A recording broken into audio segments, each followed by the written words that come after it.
A judge mocked Pam Bondi in public court. Minutes later, he ensured her arrest. You'll be shocked by what unfolds. Pam Bondi was no stranger to high-stakes battles. She had spent decades tackling some of the toughest legal challenges in the country, but today carried a different charge. As she entered the courtroom of Judge Howard Gates, known for his sharp tongue and erratic rulings, she sensed this hearing would be anything but routine. The case before them was a blockbuster ethics scandal with the power to upend several reputations. The defendant, a wealthy developer with deep political roots, was accused of diverting public funds into his private ventures. Bondi arrived armed with a mountain of evidence. What she didn't anticipate was the venom dripping from the judge's bench.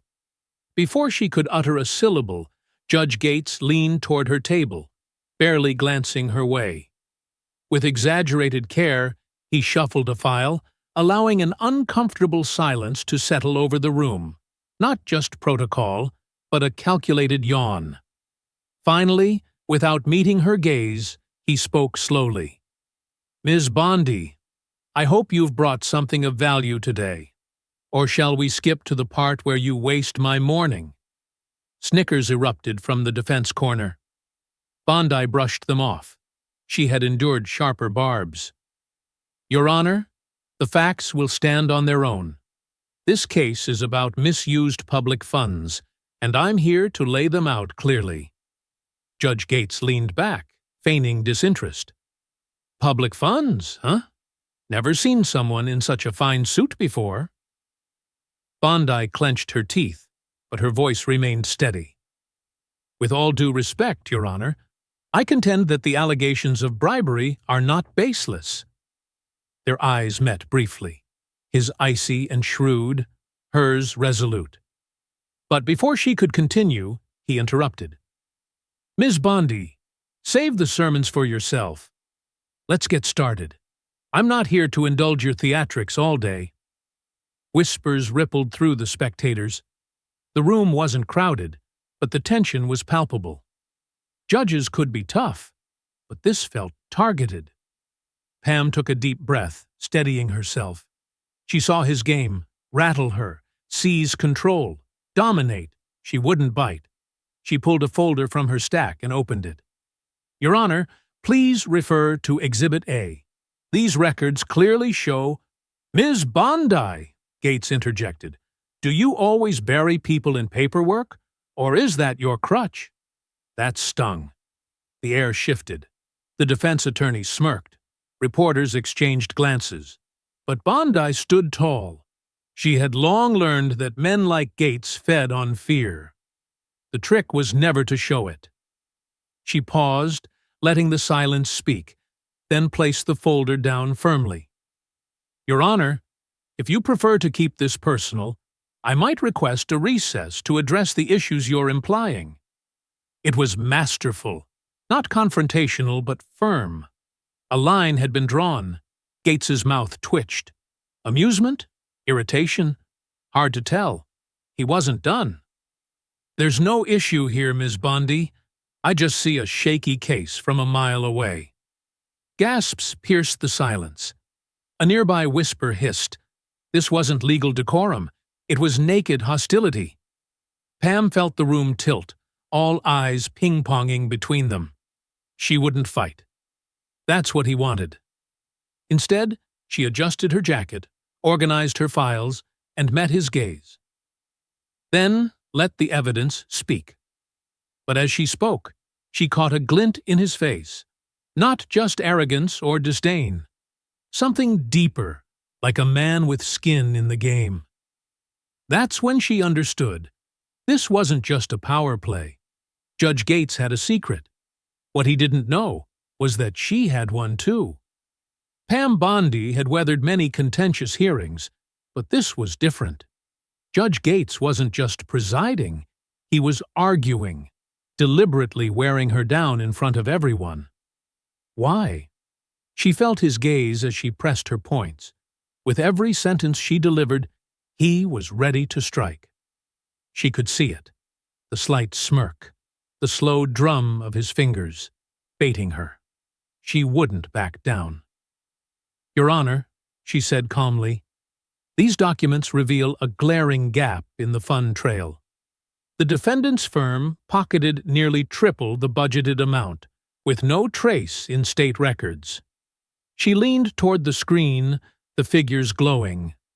"As you'll notice here—" "Ms. Bondi," Gates cut in, his tone dripping with condescension, "I hate to interrupt your little show, really, but I think we've had our fill of numbers for today." Bondi glanced at him, then back at the screen. He wasn't even pretending anymore. "Your Honor, these numbers are the foundation of the case." "Of course," he grumbled. "Yet I see nothing here worth clogging my docket." There it was again. Waste of time. He was choking it before she could breathe. She heard rustling behind her, her team exchanging looks. They felt it too. Something reeked. Bondi gripped her pen tighter and flipped a page. "Your Honor, I'd like to submit a motion—" "Denied," Gates snapped. She froze. "I haven't even drafted it, and I can already tell it's DOA," he said, leaning forward, elbows on the bench. "Let's cut the games, Ms. Bondi. This is all speculation. A bit of fancy accounting, and you cry scandal." The defense attorney, a blue-suited, graying man, smirked. He hadn't lifted a finger. Gates was clearing his path. Bondi exhaled deliberately. "Your Honor, are you preemptively blocking my motion?" A pause. Too long. Then, "I'm tired of indulging this nonsense." The room didn't just narrow, it spun. Eyes darted. Notes were scribbled. Bondi saw a juror frown, a woman in a dark coat, lips pursed. Others noticed too. Arrogance draws eyes. Bondi straightened. "Very well, Your Honor. Let's move to the next item." She clicked the projector forward. "This contract, signed by the city's board, outlines project costs at just over $2 million. She paused, then opened another page. "But this ledger from the defendant's firm shows transfers double that amount." A third document hit the light. "And here's the signature, by Judge Howard Gates." The room didn't just stir, it split. Heads swiveled. Pens raced. The defense attorney's smirk vanished. Judge Gates went still. For once, his face was a blank slate. Bondi let the silence stretch, then spoke. "Your Honor, would you care to explain why your name appears on an unauthorized payment tied to the defendant?" It was a gamble. She didn't have everything, but she had enough to shake him. Gates twitched, his fingers whitening.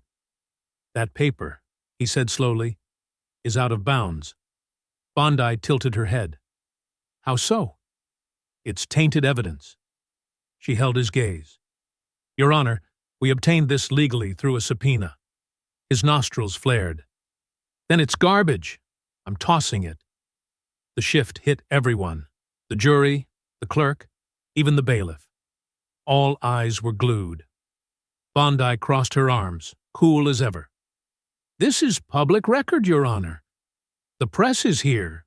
Everyone just saw you dismiss critical financial evidence without cause." His jaw pulsed. "Enough, Ms. Bondi." She didn't budge. Then, slowly, she sat down. And that's when she flipped the script. She pulled a recorder from her bag, set it down, and hit play. A voice crackled, raspy, distinct. "Handle it. I don't care how. Keep her away from those books." Static hissed. Then, "If she gets them, I'll bury them before they hit court."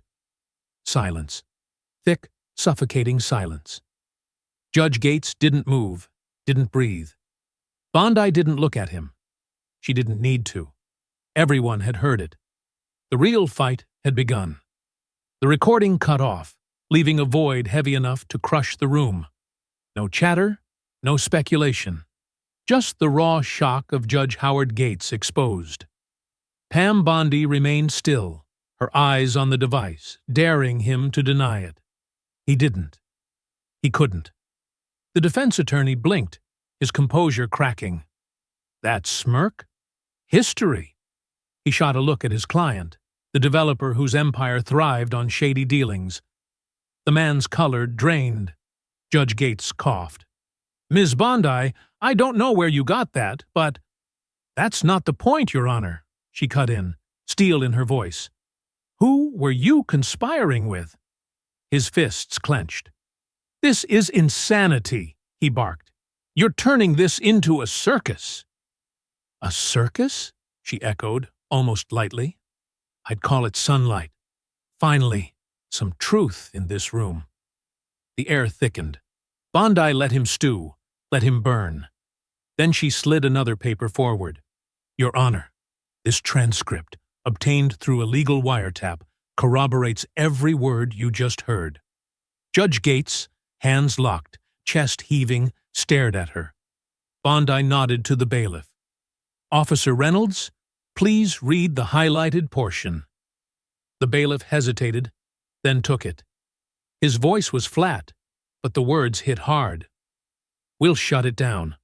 Bondi doesn't have anything solid yet, but if she does, I'll kill it in court. A soft gasp came from the crowd. Bondi folded her hands. I move to admit this as evidence, Your Honor. Gates's eyes flicked to the door, just a flash, but telling. He wasn't plotting insults anymore. He was plotting an exit. Too late. Motion denied, he grumbled. Bondi raised an eyebrow. Pardon? This is over, Gates said, his voice trembling. I won't allow— Judge Gates, Bondi said calmly. I wasn't asking. Then she made her move, the one she'd held back. She turned and gave a slight nod. A door opened. Boots clacked against the floor. A clear voice rang out, You're under arrest. Breaths held. Reporters lunged for their devices. Cameras clicked. The jury gaped. Even the developer, who'd been banking on a cakewalk, froze. Judge Gates didn't turn, didn't speak. He just stared at his bench as if silence could erase it all. But the truth was out. Pam Bondi sat calmly beside two police officers. One reached for cuffs, the other secured his arm. This is absurd, Gates muttered, the fire gone. The officer was stone-faced. You have the right to remain silent. Judge Howard Gates exercised that right once. The cuffs clicked, a sound that echoed through the room. They clasped Judge Gates's wrists, ending his reign over the crowd he'd long dominated. The once mighty judge sat rigid, his face a mask of disbelief. Chaos buzzed, shocked whispers sparking like static. Reporters raced to document it. The jury, sworn to impartiality, couldn't hide their astonishment. Pam Bondi remained seated, her expression unreadable. This wasn't a victory. This wasn't revenge. This was duty. Judge Gates, as if doubting it himself, said, You can't do this. The officer holding him didn't hesitate. Sir, you're under arrest for obstruction of justice, conspiracy to commit fraud, and abuse of authority. You'll want to call your lawyer. Gates tugged at the cuffs, his face flushed. This is an outrage. I run this court. Bondi stood, straightening her jacket. Not today. He turned his head toward her. The bravado turned raw, almost panicked. The officers pulled him up, but he resisted. This is a setup. Bondi shook her head. This is accountability. Silence slammed back. A career of untouchable authority snuffed out. Gates's face twisted as he scanned the crowd for a lifeline. Someone to call this a gaffe. No one moved. It wasn't. The defense attorney paled. The developer, convinced his influence would save him, clutched the table, breathless. Bondi's gaze flicked to him briefly, then back to Gates. Your Honor, she said calmly, save your words for your trial. Gates's mouth hung open, then snapped shut. he had nothing. The officers guided him toward the side exit, but before he passed, the developer cracked. "Wait! Wait!" His chair screeched as he shot up, his eyes darting between Gates and Bondi. "This is a spiral. We can make a deal." Bondi turned, raising an eyebrow. "A deal?" He swallowed, fraying fast. "I mean, this doesn't have to be messy. Let's talk sense." Bondi studied him. Then she stepped closer. "You're sweating, Mr. Lawson." He shook his head, forcing a chuckle. "Sweating? It's just crazy. You don't really believe Gates is dirty, do you?" Bondi let that hang. "Do you?" Silence. The officers moved again, leading Gates out. The door slammed, and the weight of the moment settled like dust. This wasn't just a trial anymore. It was a crack in a shielded system. And Bondi wasn't done. She looked at the jury, the empty bench, then the defense. "I believe we still have a case to complete." But after that scene, everyone knew this was just the beginning. The room felt lighter now, unburdened, as if decades of rot had been swept away in an instant. Judge Gates was gone, hauled off in chains, and the shockwave of his fall rumbled through the space. Pam Bondi sat back down, organizing her files. The hearing wasn't over, but the primary obstacle had been removed. She glanced at the defense table. The developer, Charles Lawson, had gone quiet. His bravado had been replaced by a colder demeanor. He was recalibrating, measuring how much his shield had cracked without Gates. Bondi read his thoughts. Without the judge, his team was facing the bare bones of the case, and they were hollow. She leaned in. "Mr. Lawson, would you like to proceed today or discuss terms?" His jaw locked. "This is a sham." Bondi smiled faintly. "No, Mr. Lawson, this is justice." He grunted, shaking his head. "You think nabbing one crooked judge fixes everything? You think you've won?" Bondi didn't bite immediately. She let the silence build, let its weight press. "I think it proves the system can still bite," she said finally. "No matter how big you get, the truth finds you." Lawson snorted, but his tank was empty. Her team exchanged glances. One stepped closer. "Now's the time to press for a plea." Bondi waited. She felt the room's pulse. The jury was ready, captivated. They'd seen the unforgettable, but she wouldn't let this fade quietly. She stood. "Your Honor," she began, then turned to the next judge entering. "We request to proceed with further evidence. Today's events demonstrate the need to dive deeper into the extent of this corruption." Murmurs rose. Bondi continued, "Judge Gates was a cog. If we uncover this, there's more. More names, more people who think they're bulletproof." She turned to Lawson. "So I'll ask again. Are you ready to talk?" Lawson sat stiffly, his fingers drumming. He was cornered. Then a breath. "If I do, I need cover." Bondi nodded slowly. Then spill. The room wasn't what it had been an hour ago. The power had shifted. The walls protecting the elite were crumbling. Pam Bondi had just fired a shot heard far and wide. No one was untouchable. As the bailiff restored order and the hearing regained momentum, reporters scrambled to break the news. This wasn't routine. This was a turning point, and it was only the first step.